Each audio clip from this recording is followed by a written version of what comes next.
Understanding Utopia demands a familiarity with the man who wrote it, Thomas More. I normally shy away from leaning on biography too much in understanding any piece of writing, but here it's really kind of essential. He was born in 1478, the son of a lawyer. Starting at age 12, he lived for 2 years working for the Archbishop of Canterbury and Lord Chancellor of England, John Morton. Obviously a very well-connected and powerful man. In the middle of this, of course, 1492, the Age of Exploration kicks off with Columbus.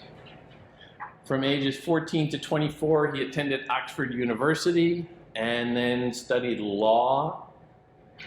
For his first year or two after this period, when he was working as a lawyer, he lived in a monastery. Soon after this, he was elected to Parliament. Now, a monastery is where you go to learn how to be a monk, or it is supposed to be a cloistered, separate life focused on matters of spirit. But he toggles from that straight into Parliament, the world of politics, worldly things. Interesting little back and forth. Not unlike, of course, the role of his mentor, John Morton, who on the one hand was a very powerful church figure, but on the other hand was also a chief aide to the king. Around the same time he got married, certainly not a very monkish thing to do, fathered several children, went through a succession of political offices and administrative offices, a very steady and quite meteoric rise. He was brilliant, people recognized this and brought him along. One of those titles gave him the opportunity and the responsibility of foreign travel, negotiating trade deals as the king's privy councillor, traveling to most conspicuously Amsterdam, but being in touch with European figures, negotiating matters of economics, matters of national interest, matters of private interest. And through that, gaining a lot of attention from the king. The king was saying, you know, wow, this guy, he's got some juice. He should work for me, not just be, you know, in Parliament or in the government. I want him closer to me because he's got talent. And that's where Utopia comes in, his book. He's a prolific author, but this is by far his most famous work. And he writes this at this moment where he is well established in his professional life, but he's being drawn into the circle of King Henry VIII. He is being recruited into the highest level of power and prestige in England. But he feels moral hesitations about that. He feels compunction. He is still a young man of sorts, and he does like his independence. He likes his freedom. How can you be free when you are working for a king?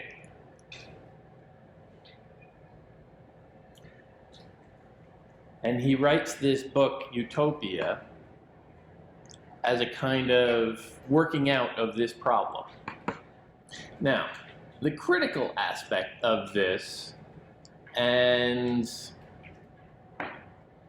in some ways a complicating aspect, is where his life goes after the book. He does go into service with King Henry VIII. He does quite well. He continues his steady rise in power and prestige until he himself is Lord Chancellor of England, the title his mentor once held. And it is only when King Henry VIII decides to, after first opposing Luther's reforms, King Henry VIII said, you know, I think I should start my own church too. He wanted to get divorced because his wife would not bear him a son, which when you think of it is, you know, just not cool. The Pope would not grant him a divorce. He took umbrage at that, thought, well, I'm a king. Who is the Pope to tell me what to do? I'll start my own church. It'll be basically just Xeroxed from the Catholic Church, but wherever you see the word Pope, write in the word king, and that's me. And thus is born the Church of England. Thomas More, as a very devout Catholic himself, objects. And he cannot bring himself to support this move. And when the king demands everybody in his administration sign an oath of allegiance to him and not the Pope, Thomas More can't do it. He is officially retired from government. He is persecuted for some time, stripped of all of his worldly comforts, let's say, and then one day imprisoned in the Tower of London, and soon thereafter beheaded. And on the scaffold, talking to the guy holding the axe, he declares himself the king's good servant and God's first. Again, that curious balance between worldly power and divine power, between the authority of God and the authority of the king. How is he framing his life? Well, he's framing it in that scale, weighing one slightly heavier than the other, but that's how he's looking at it. That conflict between the worldly and the divine. He wrote it in Latin, and he buried in it lots of little puns that really fall flat for those of us who don't really have expertise in Latin or Greek for that matter.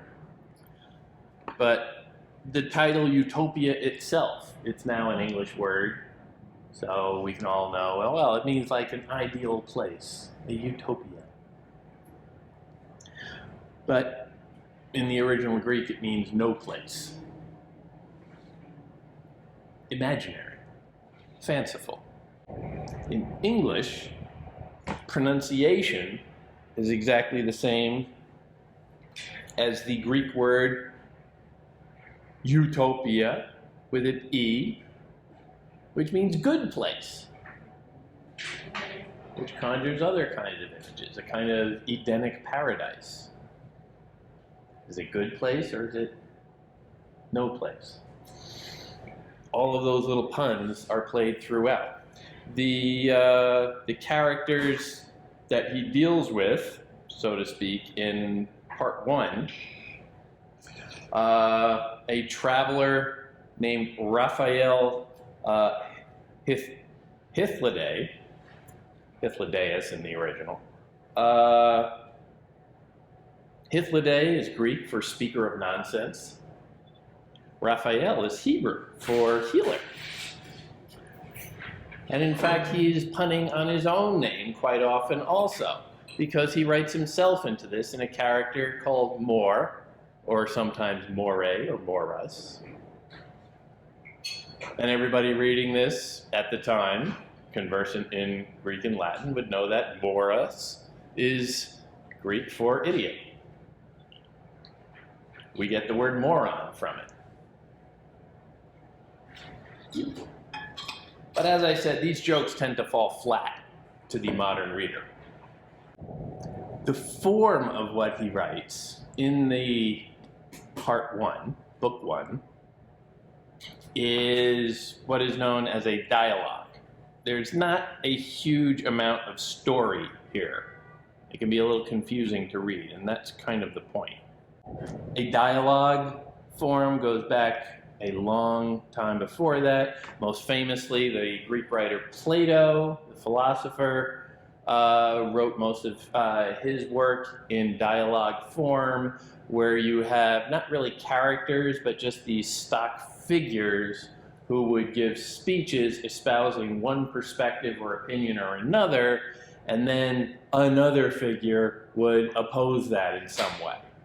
So you're not really reading for character, it's just these contrasting ideas, which can be a little hard for modern readers. But again, he was relying on people conversant with the works of Plato who would know this and be able to comfortably fit into that mode.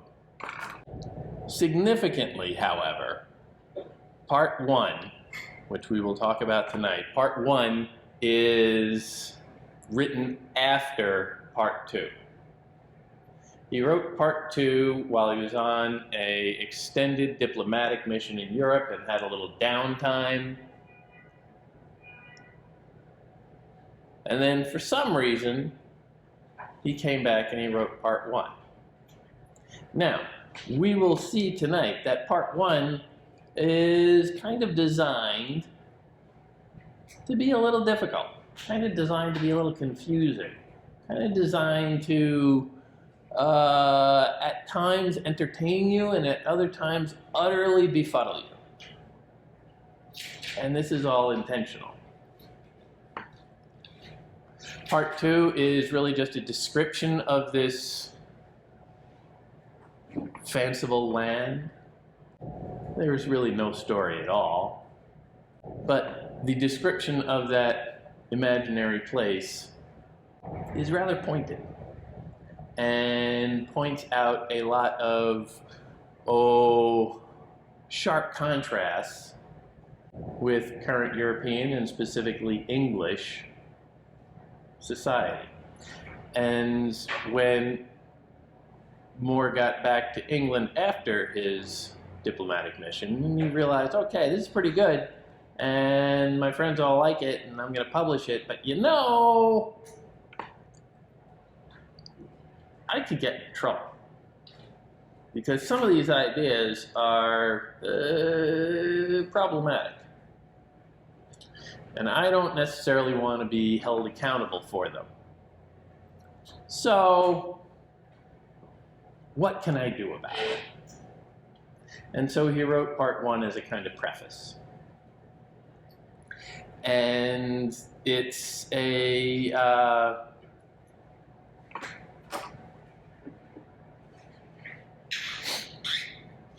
it's an opportunity for him to indulge more literary sensibilities.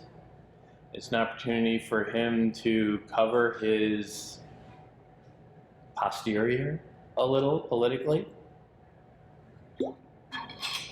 And it is also a sign of some progress for him along the steady movement towards accepting this job that will make his life and ultimately lead to his death. One other note. Another thing that can be difficult to understand is how at times part 1 is a bit of a parody. Since the invention of the printing press by Gutenberg, some of the more popular published works that were in circulation were travel narratives from the New World. Everybody would go over to America or anywhere, because thanks to modern shipbuilding and navigation, they could get many places now. They would come back and they would tell stories of it. And while the travel narrative had a long history by then already, throughout the Middle Ages, people would come back from far away, like the Crusades, and tell stories of monsters and dragons and wondrous tales of pure imagination, feeding on that curiosity for people who are just curious about, well, what happens over there? When you're a culture where you're generally born, live, and die in the same 3-mile radius, hearing about places far away is interesting. But More takes it up a notch here. The real target that he's going after is everybody who's coming back from the New World. Their travel narratives tended to be not so much about impressing everybody with the wonder and the excitement and the exoticism of faraway places, as they were pure commercial attempts to solicit investment. Columbus, Cortez, all of them. They came back and they wrote little accounts of what they had seen, and through that always laid out, well, yeah, I saw a lot of opportunities over there. I saw gold lying around everywhere, and gee, wouldn't you like some of that gold? Well, if you give me some money, I will go get a ship, and I will go over there and I will get you some gold and bring it back, and then you will have the gold. What a deal! So that was in the air too. And he's playing on that. Because at the heart of that commercial appeal is human motivation. How do you write something that gets people to do something, to change their mind, to motivate them to think a different way? How can you use words to change people? And that's what he was really interested in. The most invincible king of England, Henry, the eighth of that name, a prince adorned with the royal virtues beyond any other, had recently some differences of no slight import with Charles, the most serene Prince of Castile, and sent me to Flanders as his spokesman to discuss and settle them. What the hell is that? He's starting a story. What is that? Why start that way?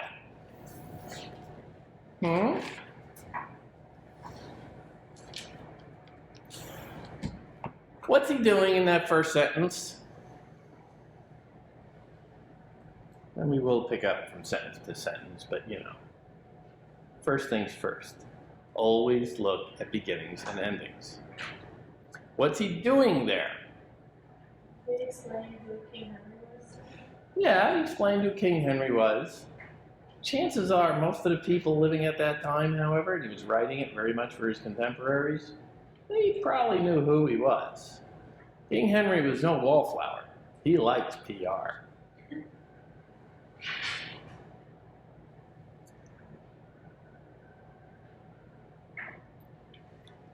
That is a fairly standard honorific. Mamadu. Yeah, I was going to say he's kind of glorifying him. Yeah, he's glorifying. There's an awful lot of, well, I guess the formal term would be butt kissing going on there. But this is how you would start a very official document in the government. In the government of King Henry, you start off every sentence, basically, telling Henry what a great guy he is. Like you were writing to him? No, but you expect that everything celebrates him. It's not unlike how, like in North Korea, everything is directed towards the dear leader. And the comparison is sort of apt when you're talking about absolutist governments, which is kind of what this is, what Utopia is. But then look at that second sentence. After setting up this very official, governmental, diplomatic purpose in the first sentence, I was companion and associate to that incomparable man, Cuthbert Tunstall, whom the king has recently created master of the rolls, to everyone's great satisfaction. I will say nothing in praise of this man, but not because I fear the judgment of a friend might be questioned, but because his integrity and learning are greater than I can describe, and too well known everywhere to need my commendation, unless I would, according to the proverb, light up the sun with a lantern. Cuthbert Tunstall. I like that name. If I ever have another kid, I'm naming him Cuthbert. My wife will have other ideas. Who is Cuthbert Tunstall? Everybody knows this one, right? Yeah, basic high school history stuff here. Huh? No. Nobody knows who he is. Don't care. But he is made out to be quite the guy here, isn't he? So you're going from King Henry,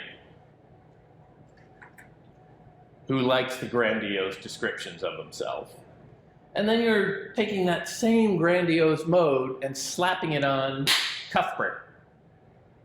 Now, I don't know if Cuthbert is a real person. He probably was. Maybe he's even an important person in that administration, in that time. But realistically, you're just taking the grandiose mode of speaking someone about the king and matching it to the grandiose way of speaking about somebody who is not the king. So what stands out is less the individuals than the grandiosity itself. And that sense of flattery, that sense of ego that is perhaps universal for kings and commoners alike.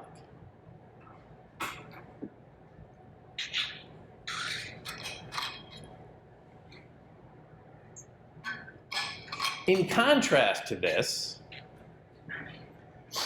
you have the voice of the speaker himself, writing in the first person, Thomas More,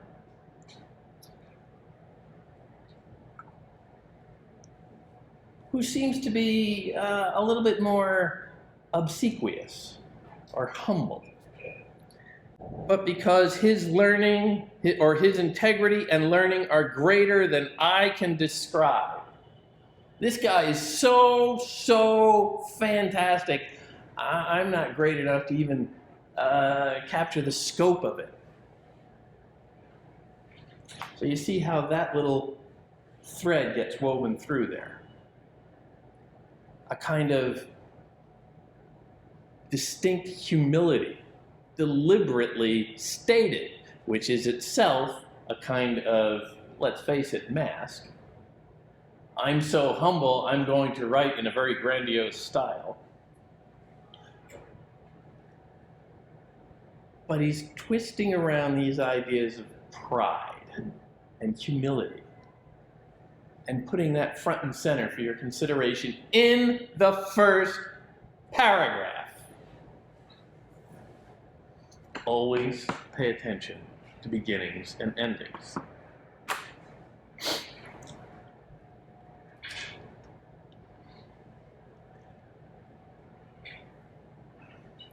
He goes to see some friends when he's on this little tour,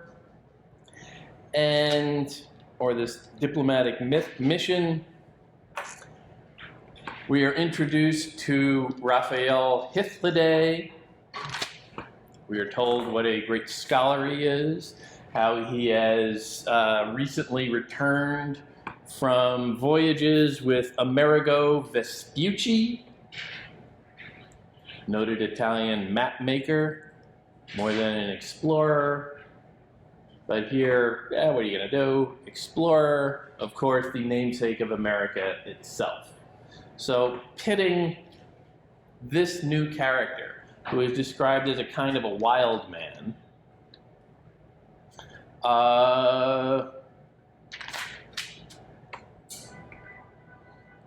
tying him to the idea of the new world. Something exotic, something outside the usual, certainly outside the familiar.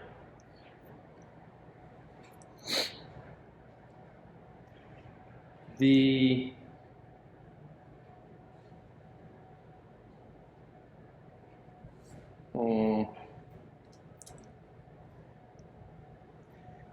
question that arises as they start talking to Hythloday is about political expedience. And since he has traveled so much, and he is so well learned himself, certainly he could get himself a very high-ranking job in the court of some royal prince or other.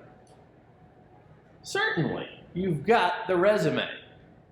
Let's go trade on that. Certainly, you have the valuable experience and perspective that can help your fellow man if you were to enter public service. Certainly. But he hedges. He is not interested in government service, even to help his fellow man, so to speak. That kind of practical morality doesn't speak to him. He is more interested in a kind of pure or individualistic morality. And he takes the prodding and fires back at it and debates it. And there you get the dialogue format playing out, where Moore as a character, his friend Giles intermittently as another character, Hythloday as a character, exchange their views. And then from there, they switch modes and it becomes another setting within that, where Hythloday describes a conversation he had with Moore's friend Morton, the Archbishop, and a layman, an attorney, a British attorney. And they debate from their various perspectives with other inputs sporadically tossed in. Now, what is the effect of these, of this dialogue format? Who had trouble following who was talking at what time? You're an honest person. It's very difficult. I'm going to assume that everybody who has read this, since roughly the beginning of time, or roughly when it rolled off the printing press, has trouble following who is talking. Because it is Moore, Thomas Moore, who is writing this book. And in it, he places a character, Thomas Moore, who talks about his experiences. And in that, Thomas Moore, the character, is describing these other characters, specifically Hythloday, most notably, who then tells his own stories within that. These little nested stories within stories. A time-honored narrative device leading back really into ancient India and ancient Arabic stories, or that storytelling device has a long history, but what it tends to do is make it very difficult to follow. It's very confusing. Now, when you have all of these characters talking about some pretty radical ideas, why would you want it to be confusing who was talking at any one time? Just put yourself in Moore's position there. Why would you want to be confusing? He was a very smart guy, obviously. He would know when he was being confusing and when he was not. Christine? As you said, he might have had gotten in trouble for things if he didn't want to make it obvious. Yeah, he didn't want to make it obvious. He knew he could get in trouble. If you have, remember, this is what was written after Part 2. Part 2, he lays out saying, there is this land where they believe in no private property of any kind, where they have very specific religious beliefs, where they punish people for this, where they let people go for that, where they organize their society like this and that and the other thing. Somebody who just picks that up and starts reading it would say, Thomas More believes in all of this? Oh my gosh! But all of this ornate stuff at the beginning puts layers of narration in between you and Thomas More. That is Thomas More allowing himself a little what we call plausible deniability. Somebody comes to him and says, do you really believe in no private property? You're a commie? And you can say, well, no, that's what the character in the story believes. That's not me. And of course, he can point to lots of times throughout this that other characters oppose that and express opposing views to that. And he can point to other times where Hythloday will contradict himself just a little bit and seem a little extreme. And he can say, well, you know, obviously I was doing that as a satire. I made Hythloday the speaker of nonsense, as his name means. He's the voice of this. So it's a way of putting ideas into discussion, but still being able to say, well, you know, I don't know. Hey, that's just what those people said. And by deliberately confusing you as to who is talking about what, at what time, to whom, and under what context, and all of this stuff, it sort of punches you around so that you're just at a certain point reading it and taking it in. It's not always so easy to put it into that mode of saying, well, okay, that's Hythloday saying it, and we all know that he's, you know, he's a speaker of nonsense. Or you have the character of More saying it, but we all know More means moronic. He's the moron. But that doesn't always come through because you're trying to follow, okay, who's speaking and what quotation within this and what, it's all over the place.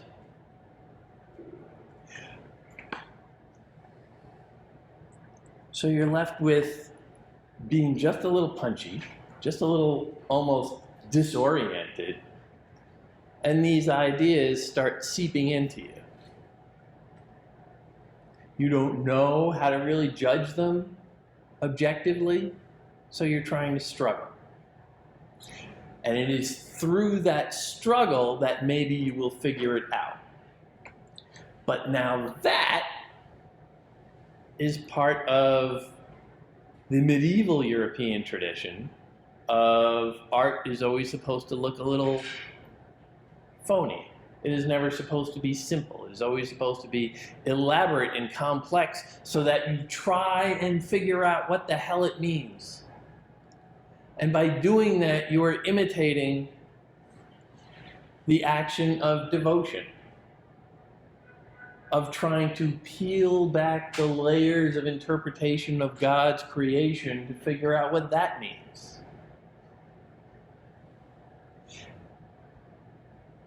But in the Renaissance era, that takes on a new spin because the Renaissance is about a new confidence in and celebration of human reason. The ability to think is suddenly a thing. And why wouldn't it be? We can sail around the world. We have this little thing called a compass that will keep us from getting lost. And we can navigate from one point on the globe all the way around and come back to exactly the same point. Why wouldn't we feel confident? Why wouldn't we be a little cocky? Get out there and strut. All through the power of the mind. So you can see all these dynamics just in the very fact that it is confusing. Because part of Renaissance humanism, as it is known, is the belief that people can figure these things out for themselves. They don't need the authority structure to do that. So if it is confusing, that's Thomas More saying, well, yeah, but you're smart enough, you can do this. I'm not going to spoon feed you like a child. I'm not going to give you a simple little parable with a moral printed at the end to tell you what it means. You can figure out what this means. It'll take some work, but then you'll be that much stronger in figuring out the next thing. And ultimately in figuring out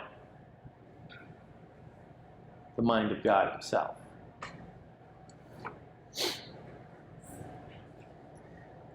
All of this is going on in More's mind as he sets up Hythloday to argue about the value of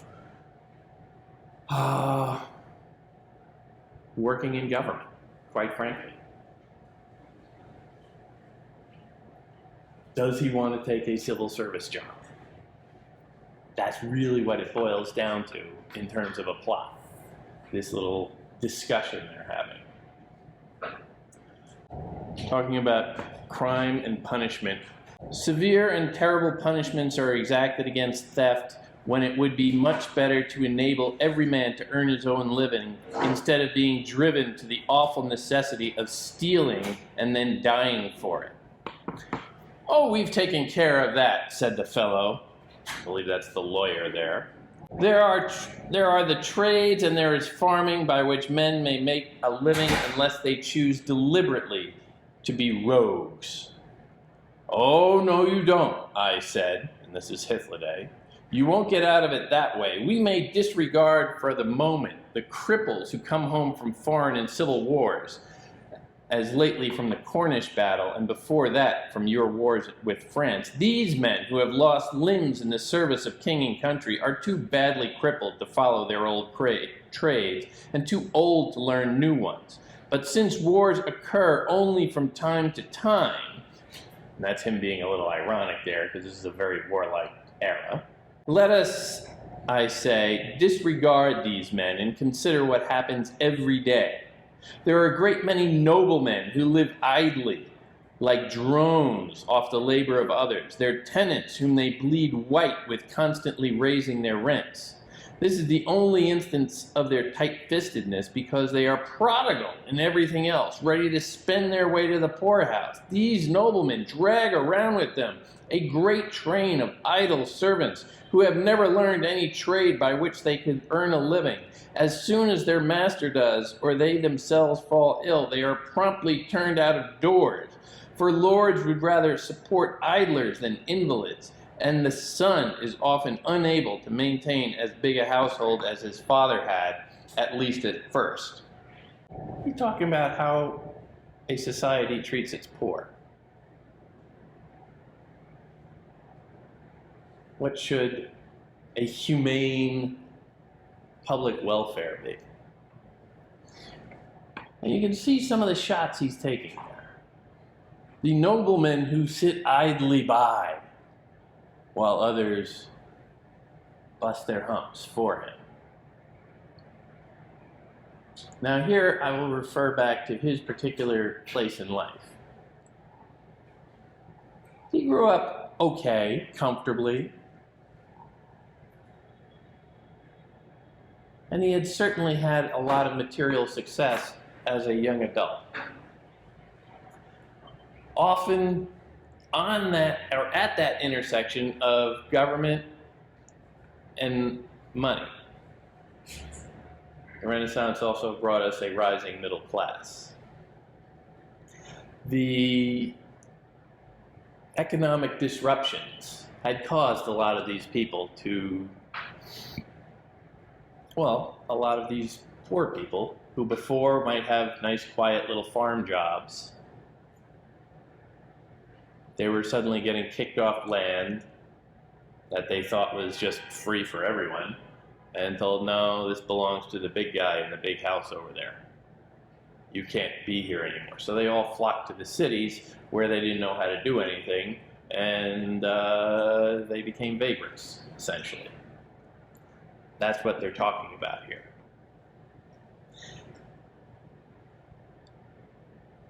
This is not the kind of rhetoric you hear from people in government service at that time.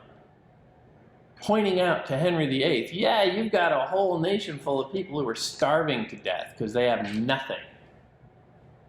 And you're doing nothing to help them. That's not the way to ingratiate yourself. But again, padding that through levels of narration, he's putting the idea out there, but putting it in the mind, or putting it in the mouth of a character. But you can see also he's just trying to deal with this, because he's not just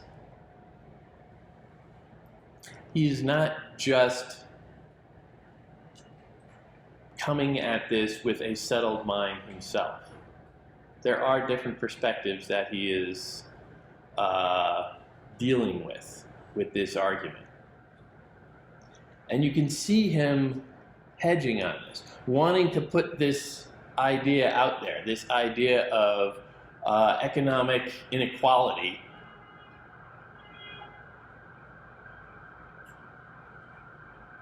He wants to be able to deal with those problems in a forthright manner, but he knows that he won't be able to do so in government service, working for the king. And that's what Hythloday takes issue with. He says, what if I am in a room with a bunch of counselors and they're all just telling the king what he wants to hear, that everything's fine, that everything he's doing is great for everybody? How can I do that? I would be a fraud. And my personal integrity won't accept that. The character of More in here, and the more pragmatic perspective that he is balancing off with one another, says that, well, yeah, but if you can get there, maybe you can persuade them. Maybe you can get them to change their minds. Maybe you can have an effect. Maybe not the perfect effect. Maybe not the ideal effect. Maybe not a total effect that you want, but you can make something a little bit better, and isn't that worth it? That intersection of idealism, that intersection with pragmatism, what can you actually do versus what you want to do? These are the ideas that hit us when we're growing up. He was not a young man at this point, but he was still forming, and he's debating whether or not he wants to go work for the big authority structure. Does he want to sell out, I guess would be the modern term. And he's not sure. So you can see him having these different ideas, putting forth, well, you know, what about this?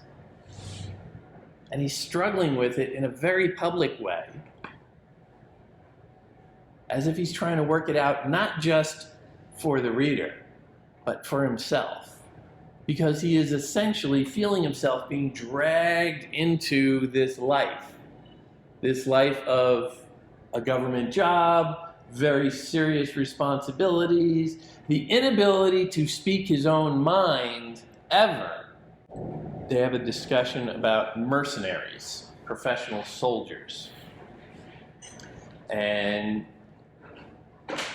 how useful they are. Now this calls to mind another writer of that era with whom More is often compared, an Italian, Machiavelli. Machiavelli wrote a book that came out at roughly, he wrote a book at roughly the same time as as Utopia, but it stayed in manuscript form and just circulated among his set in Italy for several years before it was actually printed.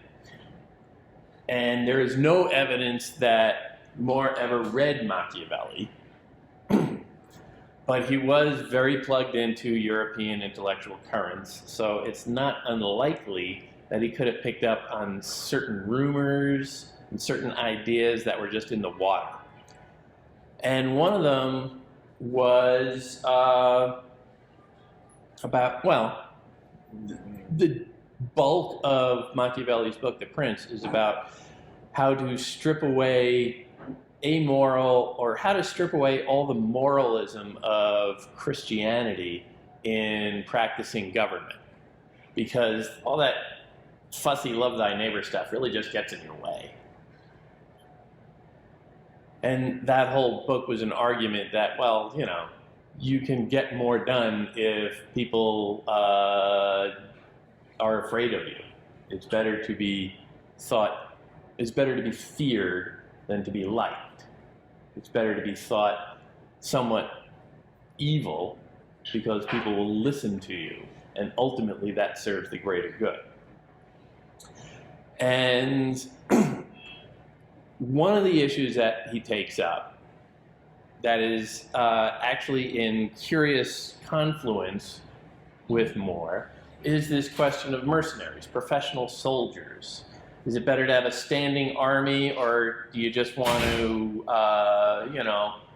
hire a bunch on the spot and have them go fight for you? And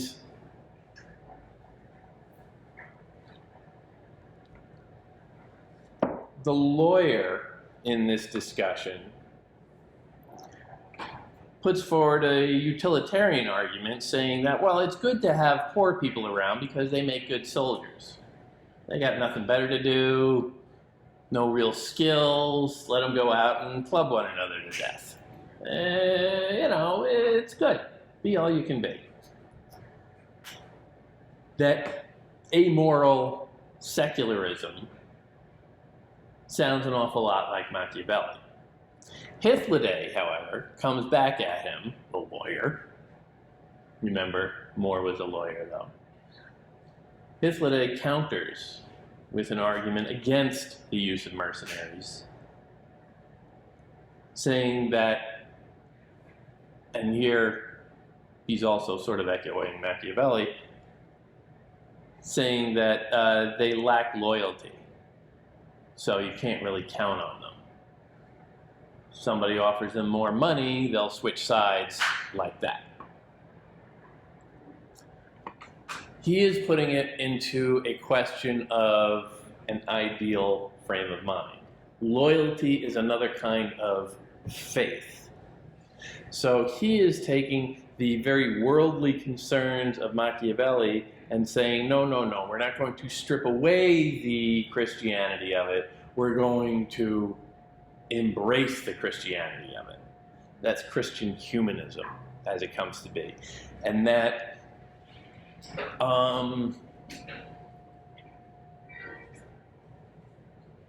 that sense of higher purpose is another sign of that balance between the divine and the worldly that he was always trying to bring together, but ultimately ripped them apart. The discussion goes through a bit about the so-called Enclosure Laws, which I spoke of a minute ago, where landowners throughout England were suddenly walling off their property and saying, yeah, I know you used to come and graze your sheep on this hill, but that's my hill, so you're not allowed on it. So all those people got shunted off the property and ended up in the cities. The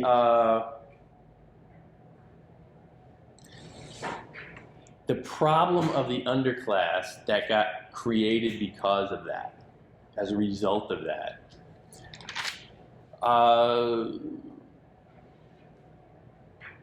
has a four more kind of troubling cast, in that he is attacking the institutions that created the poor, but that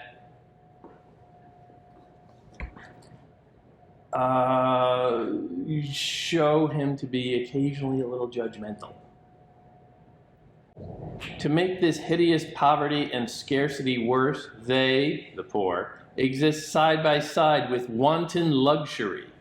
Not only the servants of noblemen, but tradespeople, even some farmers, and people of every social rank are given to ostentatious dress and gluttonous greed.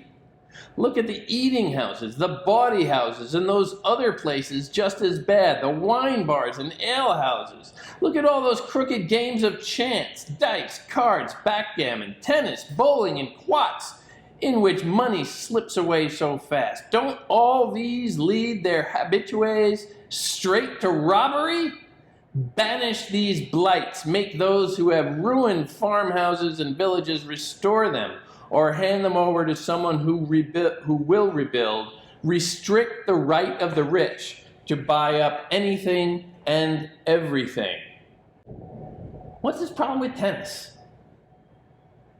Did you ever think of that as one of social,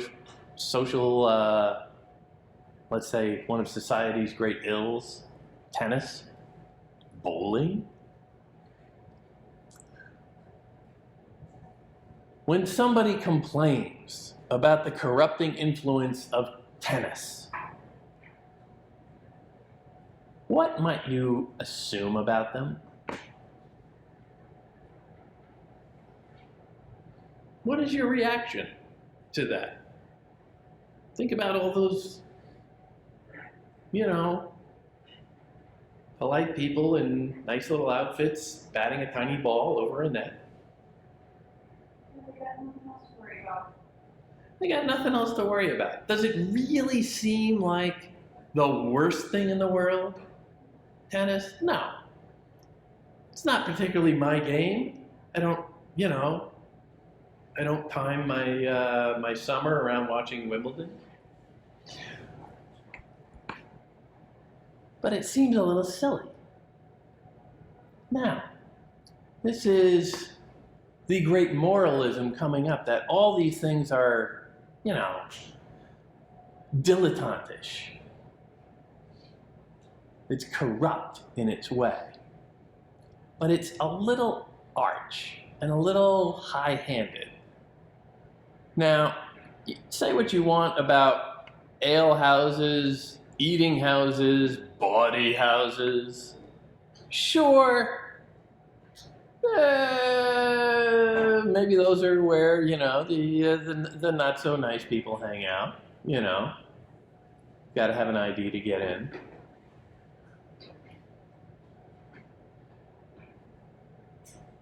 Games of chance, dice, casinos, still a little on that slippery moral slope there.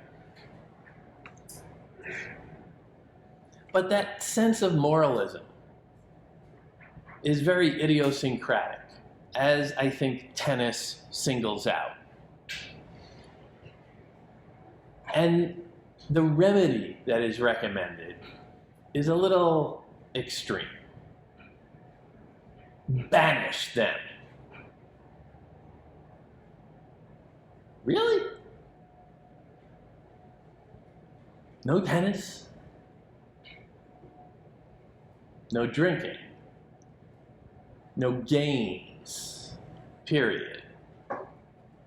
Nothing that the authority would deem a waste of time or just a silly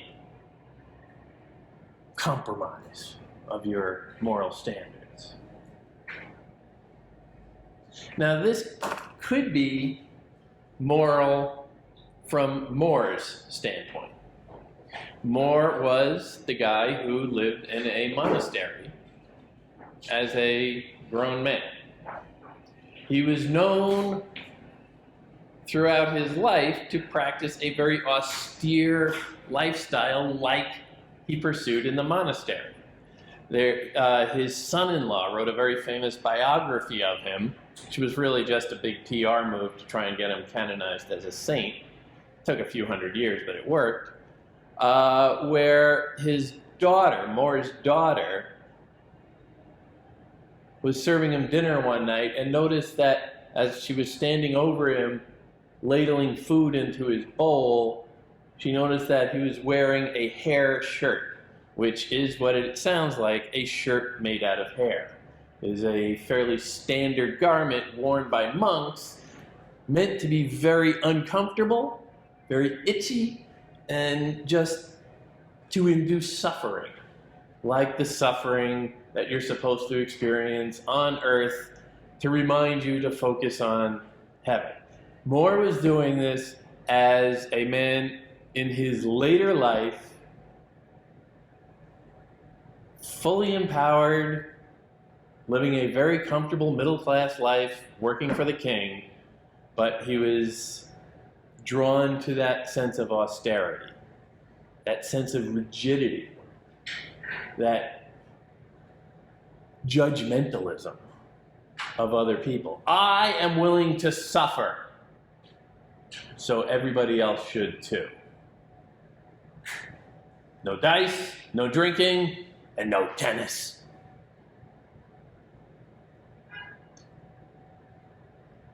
And to counter that, he says, banish them. Now, that seems a little over the top. That seems a little nasty.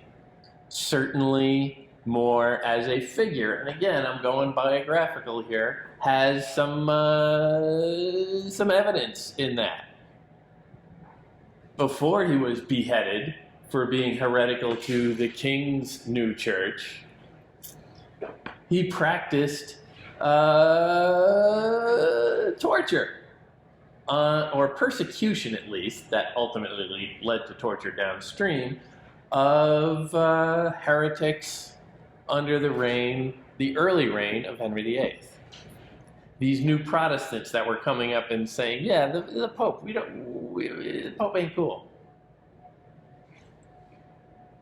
And of course, More would come in and say, oh, you think the Pope isn't cool? Okay. And through all the power at his disposal, which as the right-hand man of the King of England was considerable, that person could be eradicated. So he had that nasty side to him. And you can see it in this judgmentalism.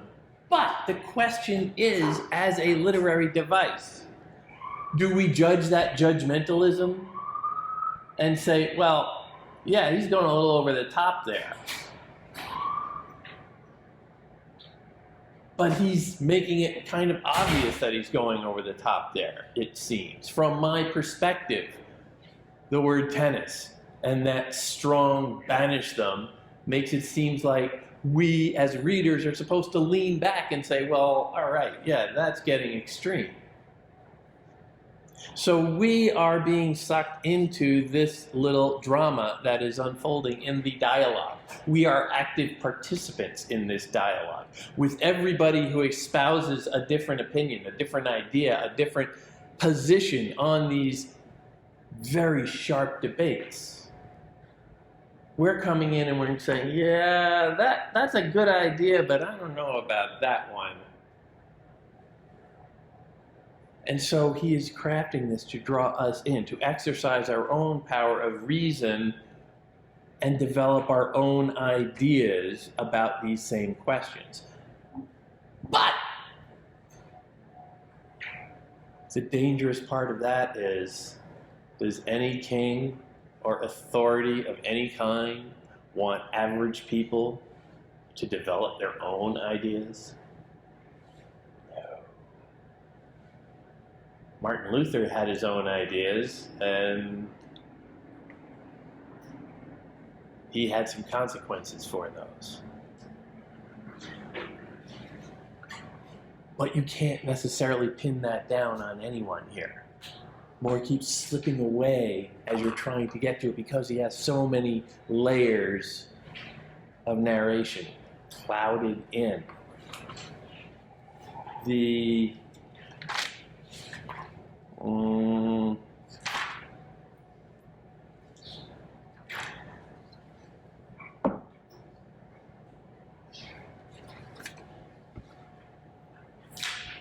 at a certain point, the character of More objects to Hythlodae's idealism, the stridency of it, by invoking a theatrical metaphor. Hythlodae is, again, doubting, well, you know, it would be stupid for me to go into government service. No one would listen to me. My ideas would be ignored, and how could I deal with that? They would turn deaf ears to me. More jumps in and admits, yes. What good can it do? When your listeners are already prepossessed against you and firmly convinced of opposite opinions, how can you win over their minds with such out-of-the-way speeches? This academic philosophy is quite agreeable in the private conversation of close friends, but in the councils of kings, where the grave matters are being authoritatively decided, there's no place for it.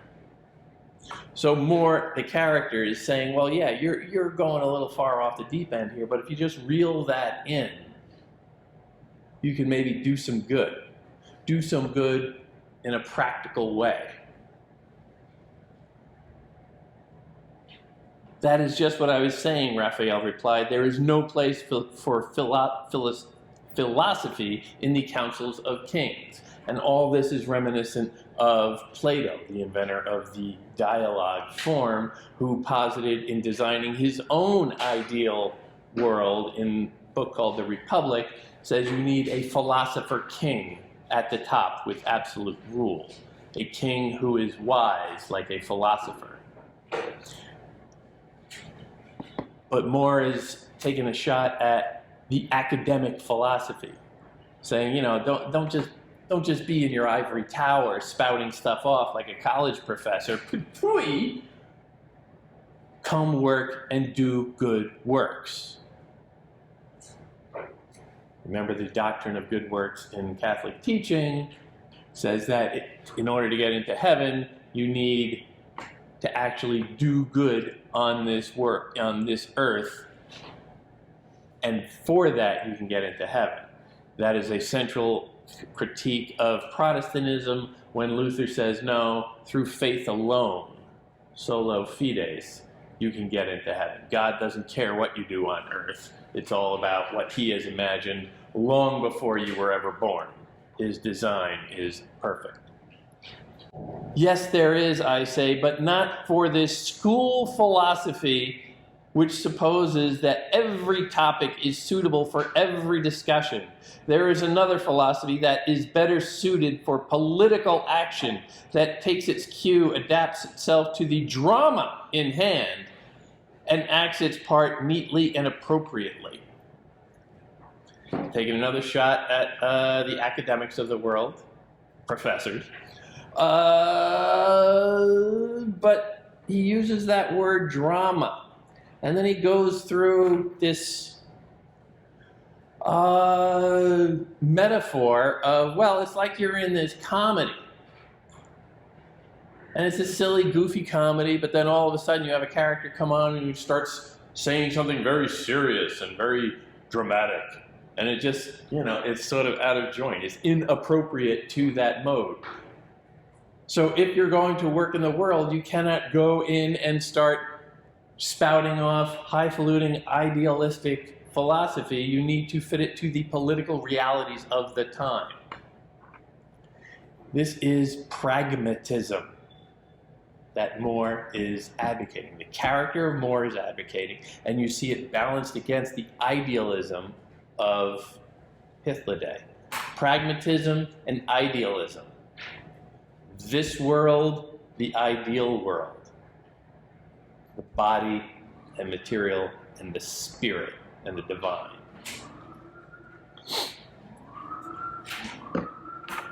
But he More never actually shoots down the central point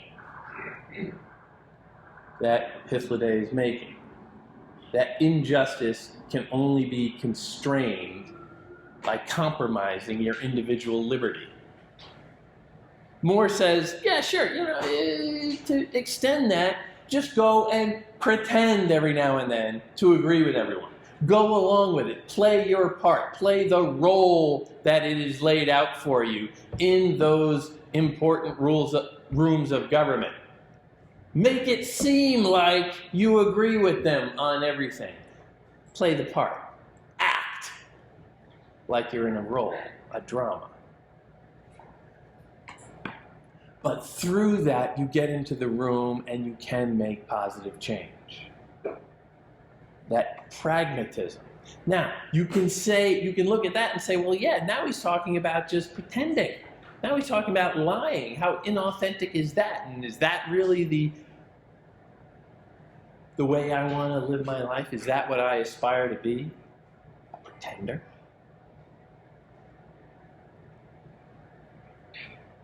But there is something very human about that perspective.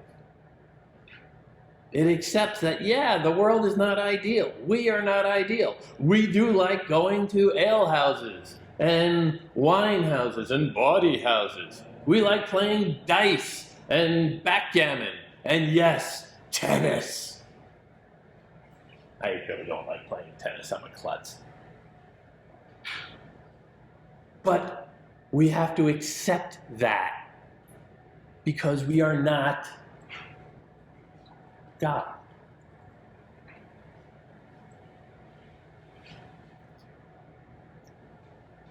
The Renaissance and humanism is about celebrating the human among us.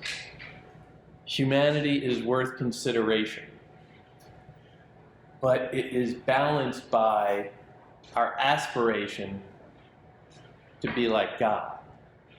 And that goes back and forth. Are we more human? Are we more godlike?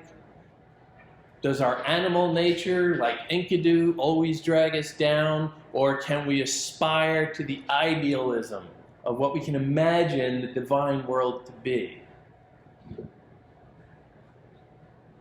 Humanism is just lifting that up just a little bit more and saying, yeah, being human is pretty damn good. But you can see the tortured relationship that More has with that here. Because he is so caught between these worlds, so caught between the worldly and the divine, between the practical and the ideal, between independence and power. He's straddling these worlds, and he is working these ideas out on paper, even as he feels himself kind of going down the drain, getting sucked into this life. There's one famous critic of him, I think it's a guy named Hexter, who says that Okay, we know that he wrote part 2 when he was on this diplomatic mission, and then he got back to London and thought twice about it and said, well, okay, let me just write part 1 as a way of kind of clouding that up a little, muddying the waters, giving me some breathing room there. And this critic, again, I think it was this guy Hexter, came along and said, well, yeah, in part 2, Moore, the author, is kind of putting his thumb on the scales for Hythliday's perspective. And he is, in effect, letting Hythliday be his voice, saying this part, this way of life is good. But then when he gets back, he starts realizing, okay, I'm going to get in trouble for that. Then he shifts characters a little, and the character of Moore becomes the voice for Moore himself. So you can see him arguing it from a number of different perspectives. And that's what a lawyer does, quite frankly. A good lawyer will go into every case being able to argue either side of it because they can anticipate what somebody else is going to say to them. A good lawyer is trained to see things from the Socratic method of asking questions always about your own presumptions and the presumptions of everyone around you. And that Socratic method comes from Plato. As a lawyer, he is trained to balance all of these perspectives against one another to try and come up with some sort of resolution. Not necessarily a truth, but a resolution that he can live with. And you can see that playing out throughout this piece. And around that, or within that, depending on how you look at it, you have the actual substance of this land of utopia that he describes in part 2 that we'll get to next time.